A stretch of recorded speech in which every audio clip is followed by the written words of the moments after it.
कांग्रेस को यूपी में सुधार की बेहद जरूरत है, क्योंकि देश की राजनीति में यूपी का अहम योगदान रहता है। कहा जाता है कि यूपी की जीत से ही रास्ता केंद्र की कुर्सी तक जाता है। यूपी में कांग्रेस खत्म होने की हालात में आ चुकी है। ऐसे में राहुल गांधी के लिए खुशी की बात यह है कि उन्हें गठबंधन के जरिए यूपी में समाजवादी पार्टी के रूप में एक मजबूत सहयोगी मिल रहा है। कहा जा रहा है कि समाजवादी पार्टी कम से कम 16 सीटें कांग्रेस को दे सकती है। इस बीच कल यूपी पहुंची राहुल की भारत जोड़ो न्याय यात्रा को लोगों का खूब समर्थन मिलते दिखा। जिस तरह की भीड़ उनकी यात्रा में आ रही है, उससे कांग्रेस के लिए कहीं न कहीं एक उम्मीद तो जरूर दिख रही है। कहा जा रहा है कि अगर कांग्रेस ने थोड़ी भी मेहनत की तो यूपी में उसे जीवन दान मिल सकता है। लोकसभा चुनाव के लिए भी अब बहुत कम समय बचा है। ऐसे में कांग्रेस को उसके पैरों पर खड़ा करने के लिए राहुल गांधी को कुछ खास मुद्दों पर अपना ध्यान केंद्रित करना होगा।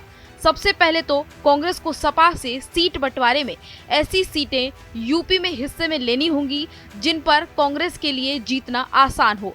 अगर सपा ऐसा करती है तो यूपी में कांग्रेस की हालात में सुधार हो सकता है। लेकिन समाजवादी पार्टी संख्या बल बढ़ाने के नाम पर अगर कांग्रेस को ऐसी सीटें दे जो खुद न समाजवादी पार्टी जीत सकती है और न ही कांग्रेस को वहां से कुछ हासिल होगा, तो इससे कांग्रेस को बड़ा नुकसान भी हो सकता है।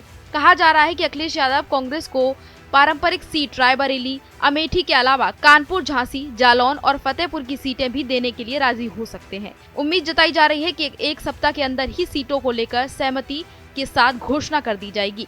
वहीं दूसरी ओर कांग्रेस को बूथ स्तर पर पार्टी को मजबूत करना होगा। हो सकता है कि राहुल गांधी की भारत जोड़ो न्याय यात्रा को बहुत सपोर्ट मिले, लोग उनकी बातों में प्रभावित भी हों और कांग्रेस को वोट देने का मन बनाए, पर उन वोटों को बूथ तक पहुंचाना और उनसे मतदान कराने के लिए एक मजबूत संगठन की जरूरत है, जो कि यूपी में कांग्रेस के लिए बिल्कुल भी नहीं बचा है।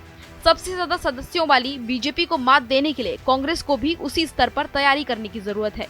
कांग्रेस को प्रदेश के सभी बूथों पर कार्यकर्ता मिलना तक मुश्किल है। जाहिर है कि जब तक कांग्रेस खुद को बूथ स्तर पर मजबूत नहीं करेगी, राहुल गांधी की यात्रा का लाभ भी कांग्रेस को नहीं मिल पाएगा। ऐसे में बूथ स्तर पर कांग्रेस को भाजपा की तरह ही स्ट्रेटेजी बनानी पड़ेगी और खुद को मजबूत करना पड़ेगा, जिसके बाद हो सकता है कि कांग्रेस को यूपी में जीवन दान मिल जाए। Bureau report, Bharat express, UP.